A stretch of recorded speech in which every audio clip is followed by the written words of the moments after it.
muito a ver com o Pix também, que a gente vai falar sobre golpes envolvendo não só o Pix, né, mas essa modalidade de estelionato virtual, digital, que se assentou de uma maneira absurda, né? Ao mesmo tempo que essas facilidades vieram realmente para nos ajudar, por outro lado, a nossa atenção, nosso cuidado tem que ser acompanhado aí na mesma proporção nessas facilidades, porque o Brasil, o número de golpes tem crescido aqui no Brasil, como a gente tem noticiado, não é? Você provavelmente observa isso também e pode ter sentido isso, né? Ter caído em golpes, coisa e tal.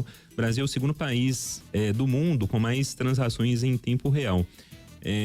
Só no ano passado foram quase 30 bilhões de transações, o equivalente a 15% do total registrado no mundo. E neste bolo aí, muitas tentativas de golpes também envolvendo Pix, transferência de dinheiro, coisa e tal. Sobre este assunto, a gente conversa aqui agora com o Pedro Arthur Leal de Oliveira, ele que é advogado, especialista em direito penal e processo penal. Como vai, Pedro? Bom dia para você.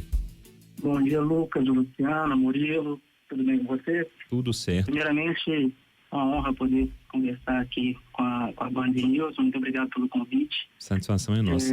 Ô Pedro, conversar um pouco pois não. essa questão do Pix, né? Como tratador, antes ele veio para facilitar, mas ao mesmo passo ele também traz uma série de complicações, né?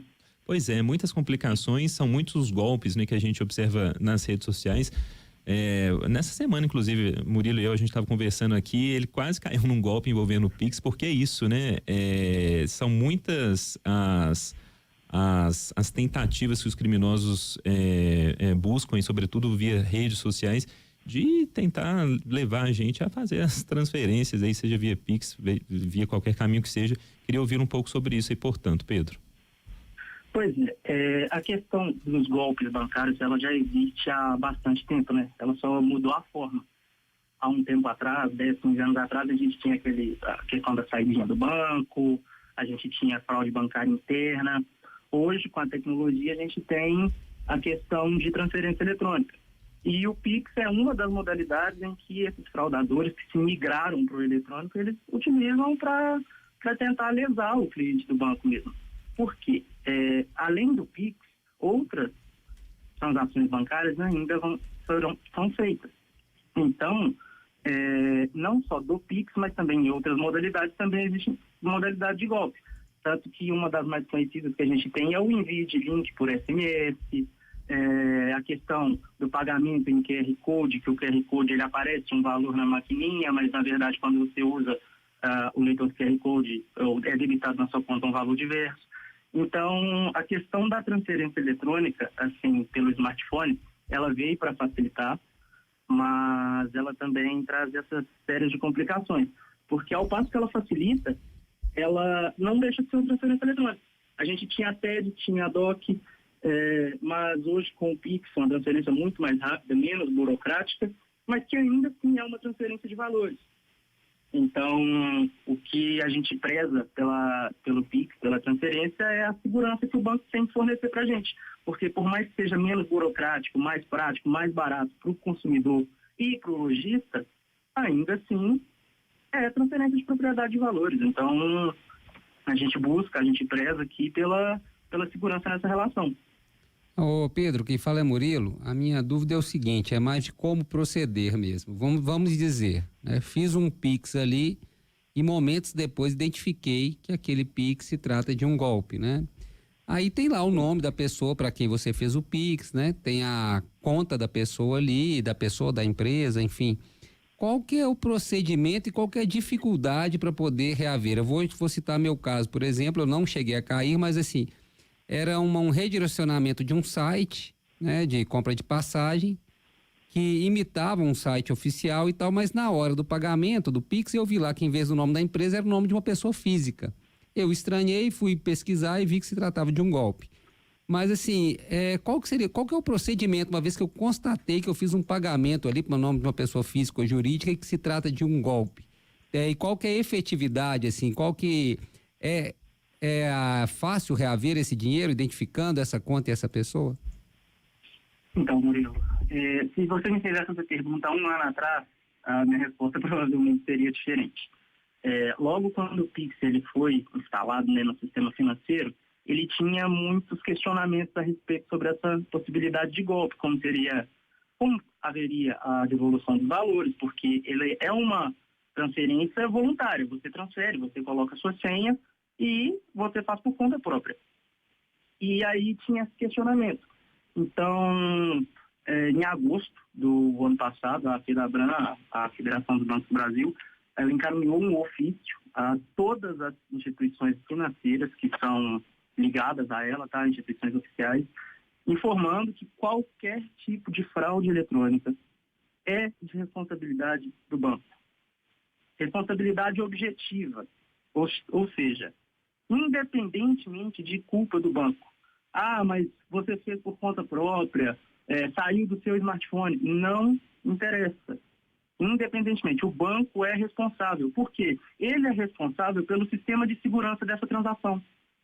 Tanto o banco de onde sai o dinheiro, quanto o banco de onde entra o dinheiro, se forem instituições diferentes.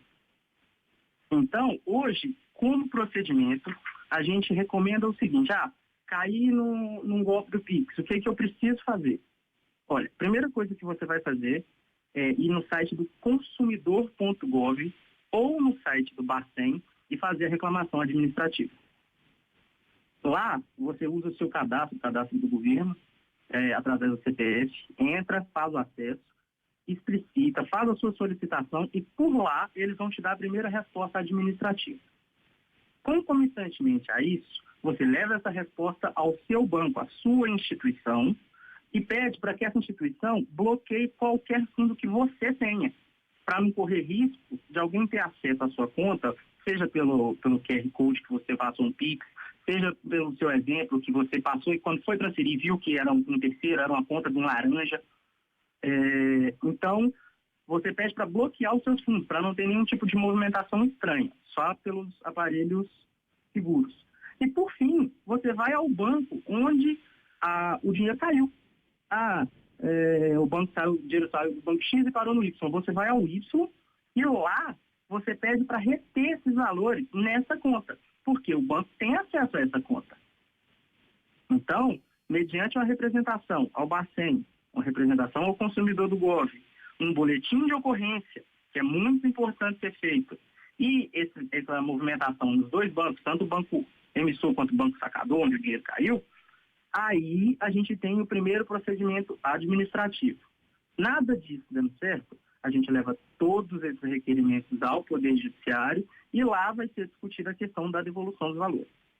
Interessantíssimo, hein? Passo a passo. Luciana, desculpa só te interromper, porque até entendo isso, né? Mas até o banco, nesse caso, fica refém, porque o Pix é imediato, né?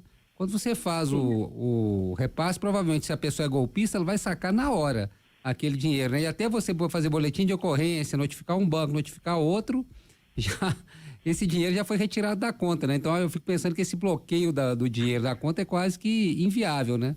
Vai ter que recorrer a uma outra medida judiciária, né?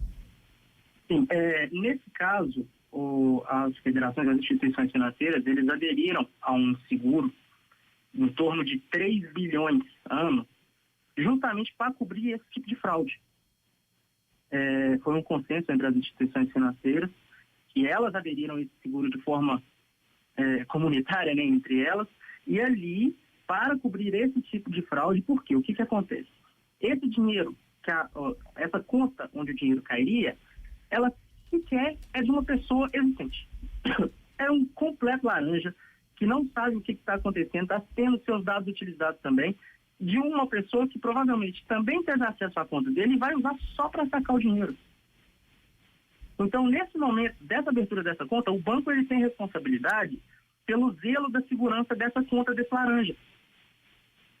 O banco ele é responsável por qualquer movimentação financeira que uma conta corrente faça nas suas dependências, seja laranja ou não. Então, a partir do momento que o dinheiro caiu lá, um dinheiro que não era para cair lá, e saiu, o banco é responsável por essa saída. E você... E aí entra todo esse passo a passo.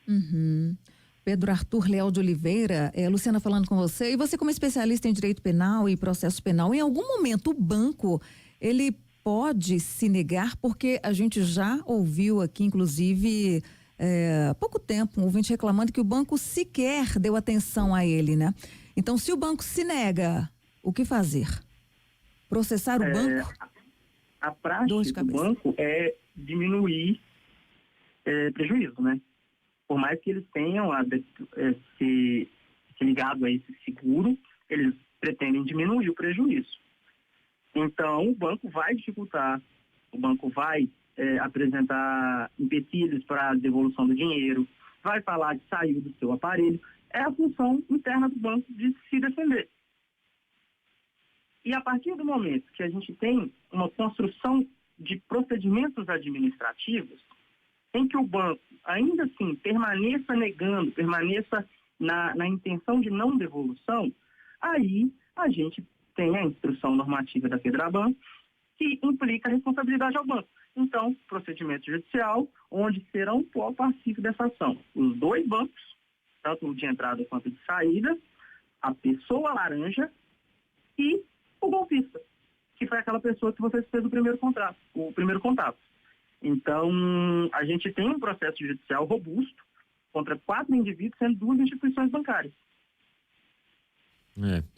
É interessante. E um ouvinte nosso mandou mensagem aqui falando: o problema é que muitas dessas instituições hoje são completamente digitais, não é? Então, muitas vezes o ir ao banco nem existe essa opção, na verdade. Então, é buscar realmente essas formas de atendimento também virtuais, mas é o caminho, então, né, Pedro? Sim. Essas solicitações junto ao Bacen e ao consumidor, elas são ligadas ao sistema do governo, ao GOV. Uhum. Então, elas criam protocolos que são capazes de atestar a veracidade das suas informações. Então, se você fez a solicitação, encaminhou ao banco, o banco ele é obrigado a responder a sua solicitação. Ela não vai ficar lá parada. Uhum. Inclusive em 48 horas. Ótimo, é importante esse prazo aí, portanto, para esclarecer, porque é aquilo, né? Ninguém quer fazer um Pix aí de maneira errada ou cair num golpe, mas se acontece, a gente tem que ter acesso a essas informações que a gente está trazendo para saber quais caminhos aí seguir, portanto. A gente conversou aqui na Band News FM com Pedro Arthur Leal de Oliveira, advogado, especialista em direito penal e processo penal, para a gente falar sobre este assunto aí, Pix, golpes, coisa e tal. Pedro, obrigado, viu, pelo seu tempo. Até uma próxima. Muito obrigado, Até mais, abraço. Até mais, um abraço.